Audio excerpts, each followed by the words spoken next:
नमस्कार दोस्तों, आज एक बार फिर आपका स्वागत है। आज हम बात करेंगे सौर कृषि आजीविका योजना के बारे में दोस्तों। तो सोलर पैनल से किसानों को जो 80,000 रुपये प्रति हेक्टेयर का फ़ायदा है वो किस प्रकार से मिलता है और उसमें कौन कौन से जो आवश्यक दस्तावेज़ हैं और किस प्रोसेस के माध्यम से आपको फ़ायदा मिलेगा और कितने दिन में आपको फ़ायदा मिलता है, इसके बारे में हम विस्तार से चर्चा करेंगे। तो दोस्तों चलिए वीडियो में आज हम बात करें सौर कृषि आजीविका योजना के बारे में। तो दोस्तों किसानों की कमाई करने वाली योजना, शासन में किसान अपनी बंजर पड़ी जो ज़मीन है उस पर सोलर पैनल लगवाकर हर महीने मोटी कमाई कर सकते हैं। और प्रधानमंत्री कुसुम योजना के अंतर्गत पीएम कुसुम कंपोनेंट से के तहत इस योजना की शुरुआत की गई है। इस योजना के माध्यम से सौर कृषि आजीविका योजना से किसानों की ज़मीन 25 साल तक किराए पर ली जाएगी और किसानों को हर साल ज़मीन का किराया मिलेगा। अगर आपके आस पास में ज़मीन है और सोलर प्लेट लगाकर कमाई करना चाहते हैं तो दोस्तों आज हम बताएंगे कि कितने रुपए किस प्रकार से मिलेंगे और कौन सा फॉर्म भरना होगा और कितनी फ़ीस देनी होगी, इसके बारे में हम विस्तार से बात करेंगे। दोस्तों हम बात करें कि आज सौर कृषि आजीविका योजना क्या है। सबसे पहले इसके बारे में तो राजस्थान को एक हरित ऊर्जा राज्य बनाने वाली जो विशाल सौर ऊर्जा उत्पादन क्षमता को 142 गीगावाट तक ले जाने की मंशा रखती है और ग्लासगो में संयुक्त राष्ट्र जलवायु परिवर्तन सम्मेलन में भारत की प्रतिबद्धता में योगदान करने के लिए ऊर्जा में पारंपरिक स्रोत पर निर्भर कम करके शुद्ध शून्य उत्सर्जन लक्ष्य को प्राप्त करने की मंशा रखती है। और इसके अतिरिक्त अपने सभी उपभोक्ताओं को एक स्थायी, विश्वसनीय और सस्ती बिजली प्रदान करना राज्य सरकार का लक्ष्य है। ग्रामीण क्षेत्रों में मुख्य रूप से कृषि भार वाले लोड सेंटर पर पीएम कुसुम कंपोनेंट सी के तहत विकसित किए जा रहे हैं। विकेंद्रीकृत और सौर ऊर्जा संयंत्रों को बढ़ावा देने के उद्देश्य हेतु लिए गए या फिर राज्य सरकार में सौर कृषि आजीविका योजना तैयार की गई है। और इसका उद्देश्य किसानों को या फिर भू मालिकों को सौर ऊर्जा संयंत्र की स्थापना के लिए पूर्व निर्धारित राशि के आधार पर अपनी बंजर या अनुपयोगी भूमि को लीज पर देने का अवसर देकर राज्य में प्रचुर भूमि संसाधनों का उपयोग करना। और राजस्थान डिस्कॉम में एक ऑनलाइन पोर्टल विकसित किया है जहां पर सौर संयंत्र स्थापित करने के लिए किसान अपनी भूमि मालिक के जो ज़मीन को लीज पर देने के लिए पंजीकृत कर सकते हैं। और सौर ऊर्जा संयंत्र के विकासकर्ता भी पंजीकृत किसान या भूमालिकों तक पहुंचने के लिए पोर्टल पर पंजीकरण कर सकते हैं। यह पोर्टल दोस्तों www.skayrajasthan.org.in किसान एवं विकास की सुविधा के लिए बनाया गया है, जहां इच्छुक किसान भूमि मालिक अपनी बंजर या अनुपयोगी भूमि को लीज पर देकर के अच्छी खासी कमाई कर सकता है। दोस्तों लगभग 5 किलोमीटर के दायरे में रिको प्रणाली और सौर संयंत्र ऊर्जा है वो स्थापित किए जाएंगे। दोस्तों हम बात करें सौर कृषि आजीविका योजना को किसानों को कितने रुपए मिलेंगे हर साल के, इसके बारे में तो इस योजना के तहत भूमि को मालिक को जो निम्न सूची के अनुसार पैसे मिलेंगे। दोस्तों हम बात करें कि 8 लाख रुपए तक है वो पंजीकरण के समय भूमि की प्रचलित डीएलसी दर है वो प्रति हेक्टेयर 8 लाख रुपए तक की है वो 80,000 रुपये और 8 से 12 लाख रुपए तक है वो 1 लाख रुपए मिलेंगे। और 12 से 20 लाख तक या 20 लाख से कम तक है वो 1,40,000 रुपये की राशि दी जाएगी। और 20 लाख से अधिक वालों को 1,60,000 रुपये राशि है वो दी जाती है। और विकासकर्ता को किसान भूमि मालिक या अधिकृत व्यक्ति को सोलर पावर प्लांट की स्थापना और चालू करने के दौरान अनुबंधन करने के 9 महीने के भीतर लीज किराया राशि भुगतान करना होगा। डिस्कॉम भूमि की लीज के किराए का भुगतान सीधे पंजीकृत किसान या भू मालिक या अधिकृत व्यक्ति को करेगा और डिस्कॉम इसकी वसूली सोलर पावर प्लांट के चालू होने के बाद विकासकर्ता को देय मासिक ऊर्जा शुल्क के भुगतान से करेगा। और योजना के तहत लीज किसान भूमि मालिक या अधिकृत व्यक्ति के लिए जो शर्तें हैं वो विकासकर्ता को डिस्कॉम द्वारा संदर्भित भूमि पर सोलर पावर प्लांट परियोजना स्थापित करने का कार्य आदेश दिया जाता है और चयनित विकासकर्ता ने पोर्टल पर पंजीकृत भूमि के किसान भूस्वामी के साथ भूमि लीज समझौता कर लिया जाता है और उससे संबंधित डिस्कॉम के कार्यालय में प्रस्तुत किए जाते हैं। सौर कृषि आजीविका योजना के लिए पोर्टल पर केवल भूमि का पंजीकरण करवाना ही भूमि स्वामी को लीज किराया प्रदान करने का अधिकार नहीं देगा। और राजस्थान सौर कृषि आजीविका योजना की जो पात्रता है इसके बारे में बात करें तो कोई भी भूमि मालिक जो अपनी पंजीकृत सहकारी समिति या संगठनों या संघों के अतिरिक्त हो तो इच्छुक किसान या भूस्वामी अन्य कम से कम 1 हेक्टेयर एकल भूमि पंजीकृत करा सकते हैं। किसान भूस्वामियों के समूह मामले में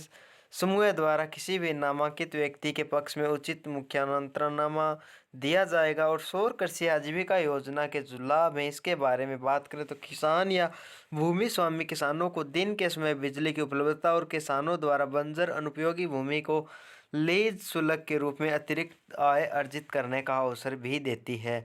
दोस्तों हम बात करें विकासकर्ता के बारे में तो राज्य भर में किसान भू मालिकों के संपर्क विवरण के साथ में उपलब्ध भूमि तक पहुंच निर्धारित टैरिफ पर 25 वर्षों के लिए डिस्कॉम द्वारा सौर ऊर्जा की खरीद की गारंटी है। और पीएम कुसुम योजना का घटक सी के CFL लाभों का फायदा है। और राजस्थान डिस्कॉम के बारे में बात करें तो सस्ती सौर ऊर्जा की उपलब्धता से बिजली खरीद लागत और वितरण एवं व्यावसायिक हानियों में कमी, पीएम कुसुम योजना के घटक ए से वितरित सौर पावर प्लांट बिजली संयंत्र की क्षमता एवं इसकी स्थापना स्थान का कोई बाध्यता नहीं है। बिजली उत्पादन और उसकी खपत दोनों उपभोक्ता के नज़दीक होने के कारण विद्युत वितरण ढांचे एवं वितरण हानि में कमी होगी और बेहतर RPO अनुपालन से प्रति यूनिट लगभग ₹1 की बचत भी होगी। दोस्तों हम आगे बात करें, राजस्थान सरकार ने कृषि उपभोक्ताओं के लिए बिजली बिल पर टैरिफ अनुदान में कमी और सौर नीति 2019 के तहत 24-25 तक वितरित उत्पादन लक्ष्य है वो 4000 मेगावाट करने में योगदान है। सौर कृषि आजीविका योजना में जो आवश्यक दस्तावेज हैं वो दोस्तों उसके बारे में बात करें तो यदि भूमि का स्वामित्व व्यक्तियों संगठन समाज आदि के पास है तब केवल एक व्यक्ति को नामित करना, पोर्टल पर पंजीकरण करने के लिए मोबाइल नंबर का उपयोग करना, सब स्टेशन का चयन करने और सभी आवश्यक दस्तावेजों के साथ भूमि के पंजीकरण के लिए आवेदन जमा करवाना जैसे पहचान पत्र, सरकार द्वारा जारी भूमि स्वामित्व दस्तावेज, रद्द चेक, बैंक पासबुक इत्यादि। और यह सुनिश्चित करना कि प्रस्तावित भूमि किसी भी प्रकार के अतिक्रमण, बंधक या ऋण और देनदारियों या फिर अन्य संस्थानों, संगठनों आदि से मुक्त है। और दोस्तों SKAY राजस्थान डिस्कॉम की जो जिम्मेदारी रहेगी उसके बारे में बात करें तो आवेदक की उपस्थिति में संबंधित सर्कल के अधीक्षण अभियंता में दोस्तों जो नामित अधिकारी द्वारा पंजीकृत भूमि का संयुक्त सर्वेक्षण करना और आवेदक द्वारा प्रस्तुत भूमि विवरण और दस्तावेज प्रमाणों का सत्यापन करना, भूमि के GPS निर्देशांक नोट कराना और सब स्टेशन से भूमि की मार्ग दूरी को सत्यापित और कैप्चर करें। आवेदक द्वारा एकल आवेदन में पंजीकृत विभिन्न भूमि पार्सलों के बीच की दूरी भी और देखें। और दोस्तों ज़मीन के फ़ोटो खींचना, सब स्टेशन को जोड़ने वाले लाइन के लिए अस्थायी लाइन डायग्राम तैयार करना, डिस्कॉम से संबंधित सब स्टेशनों पर लाइन की जगह की उपलब्धता की जांच कराना, कोई नदी, ज़मीन पर बड़े पेड़ पौधे आदि का अंकन, प्लांट चालू होने के बाद की भूमि मालिक या अधिकृत व्यक्ति को लीज शुल्क भुगतान करना। दोस्तों आगे हम बात करें योजना में विकासकर्ता की जो जिम्मेदारी रहेगी उसके बारे में बात करें तो पंजीकृत भूमि या फिर किसान के साथ जुड़ने के लिए पोर्टल पर पंजीकृत करना, डिस्कॉम द्वारा समय समय पर जारी निविदा में भाग लेने के लिए अनुबंधन में होने से 1 महीने के भीतर भूमि लीज एग्रीमेंट जमा करवाने के लिए, यदि डिस्कॉम द्वारा सफल डेवलपर के रूप में चुना जाता है तो डिस्कॉम के साथ में PPA करने और निश्चित टैरिफ पर बिजली की आपूर्ति करने के लिए है। संयंत्र स्थापना और चालू करने के दौरान देय संबंध में अनुसार लीज शुल्क राशि है वो आपको वहन करना है। और भूमि मालिक को वार्षिक लीज शुल्क राशि का भुगतान करने के लिए डिस्कॉम को अधिकृत करना है और विकासकर्ता को देय मासिक ऊर्जा राशि में उसका सहयोग करना है। और राजस्थान और कृषि आजीविका योजना की मुख्य विशेषता के बारे में बात करें तो पोर्टल पर डिस्कॉम को चिन्हित 33 बाई 11 के किलोवाट सब स्टेशनों की सूची में जिसके पास आसपास प्लांट क्षमता के अनुसार सोलर पावर प्लांट लगाए जाने हेतु जितनी भूमि की आवश्यकता होती है उसका विवरण उपलब्ध है और क्षमता और अन्य महत्वपूर्ण जानकारी वाले चिन्हित सब स्टेशनों की सूची बिना लॉगिन के पोर्टल पर दिखाई देगी। इच्छुक किसान भूमि मालिक जो पात्रता मानदंडों को पूरा करते हैं विकासकर्ता द्वारा सौर ऊर्जा संयंत्र स्थापित करने के लिए अपनी जमीन है वो लीज पर देने से संबंध में ऑनलाइन आवेदन कर सकते हैं। आवेदन की प्रक्रिया शुरू करने के लिए आवेदकों को नॉन रिफंडेबल पंजीकरण शुल्क का ऑनलाइन आवेदन करना आवश्यक है और विविध भरे हुए फॉर्म का स्थापित करना भी अनिवार्य है और भूमि का सर्वेक्षण डिस्कॉम अधिकारी और आवेदक अधिकृत प्रतिनिधियों द्वारा किया जाएगा। डिस्कॉम के उसी फील्ड ऑफिस द्वारा भूमि स्थान में सब स्टेशन को जोड़ने हेतु एक लाइन डायग्राम भी तैयार किया जाएगा। डिस्कॉम सौर ऊर्जा संयंत्रों की स्थापना की जाएगी और भूमि को 26 साल के लीज पर देने हेतु पंजीकृत किसान भूमि मालिकों के साथ सहयोग कर सकते हैं और सौर ऊर्जा संयंत्र की स्थापना के लिए आवश्यक भूमि की आप व्यवस्था करवा सकते हैं। सौर कृषि योजना के लिए जो अन्य आवश्यक शर्तें हैं उसके बारे में हम बात करें तो डिस्कॉम लीज समझौते में किसी भी रूप में पक्ष नहीं बनेगा। यह केवल लीज भूमि भुगतान के लिए विकासकर्ता उपलब्ध करवाने हेतु एक सुविधा है और इसके रूप में है किसान भूस्वामी की जिम्मेदारी हो कि स्पष्ट स्वामित्व वाले भूमि अर्थात मुकदमेबाजी और किसी भी प्रकार के कर्ज भार से मुक्त होनी चाहिए और जो किसी चरण में गलत सूचना या फिर कानूनी मुद्दों के लिए किसान भूमि मालिक जिम्मेदार होगा। दोस्तों हम बात करें आगे कि भूमि लीज समझौते से पहले विकासकर्ता या किसान भूमि मालिक द्वारा भूमि के संबंध में प्रस्तुत जानकारी को सत्यापन करने और उसके मुकदमेबाजी या विवादों अन्य सभी से जिम्मेदारी है वो भूमि मालिक की होगी और किसी भी विवाद की स्थिति में डिस्कॉम पक्ष बनेगा और किसान भूमि मालिक और विकासकर्ता के बीच उत्पन्न होने वाले किसी भी नुकसान या विवाद की जिम्मेदार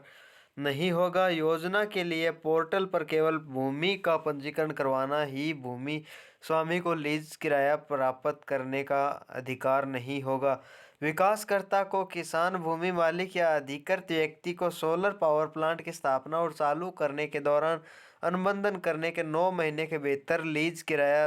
राशि भुगतान करना होगा। डिस्कॉम भूमि की लीज के किराए का भुगतान सीधे पंजीकृत किसान भूमालिक या फिर अधिकृत व्यक्ति को करेगा और डिस्कॉम इसकी वसूली सोलर पावर प्लांट के चालू होने के बाद विकास कार्य को देय मासिक ऊर्जा शुल्क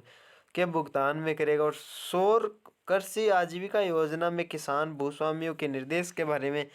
बात करें दोस्तों तो पात्र किसान भूमि मालिक पोर्टल पर अपना पंजीकरण कर सकते हैं और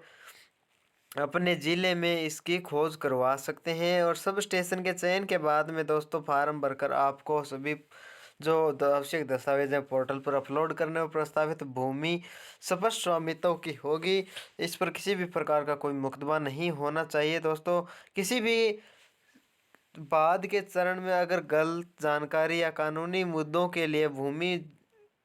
मालिक जिम्मेदार होगा और डिस्कॉम विकास कार्य का कोई मुआवजा क्षति का जो भुगतान है वो नहीं किया जाएगा।